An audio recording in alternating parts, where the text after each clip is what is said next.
जय जगन्नाथ दर्शक बंधु इकोबीएस आपको स्वागत जनाऊँ आज पुणी न्यूज अपडेट नहीं आसी जोटा कि आम बर्गर किंग रोचे बर्गर किंग आम भुवनेश्वर भितर 4टा लोकेशन रोचे रसुनगढ़ रोचे आमर कल्पना रोचे पात्रपड़ा और पटिया 4टा लोकेशन आप जॉब करेंगे ओनली मेल कैंडिडेट वैकेंसी अच्छी जो मैंने भी इंटरेस्टेड अच्छा 16,000 सैलरी अच्छी पीएफ से कटिक 14,000 पाइबे 9 घंटा ड्यूटी रोचे आराम से जॉब करेंगे आउ डॉक्यूमेंट रिक्वायरमेंट कौन कौन रोचे ना मिनिमम 10th क्वालिफिकेशन होता दरकार पैन कार्ड भी निजर थिबा दरकार बैंक पासबुक आधार कार्ड यही जिनस डॉक्यूमेंट हेले इजिली जॉब हो किसी असुविधा नहीं आराम से जॉब करेंगे नियरेस्ट लोकेशन में 4टा लोकेशन जी जो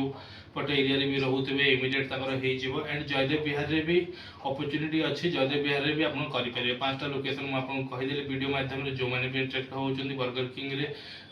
10th पास कर निजर कैरियर स्टार्ट करने चाहते स्क्रीन डिस्प्ले होता नंबर आमको जोगाजोग करूँ आम इकोबीएस टीम माने संपूर्ण भाव में आपको हेल्प कर टेलीकलर पिला सहित कथा हे फुल इनफॉरमेशन देवे तो जो मैंने चाहते जॉब करने को इमिडिएट ऑफिस को विजिट करूँ किसी डॉक्यूमेंटेशन हो गला गोटे भल जॉब को निजर करूँ आज पे थैंक यू जय जगन्नाथ नमस्कार।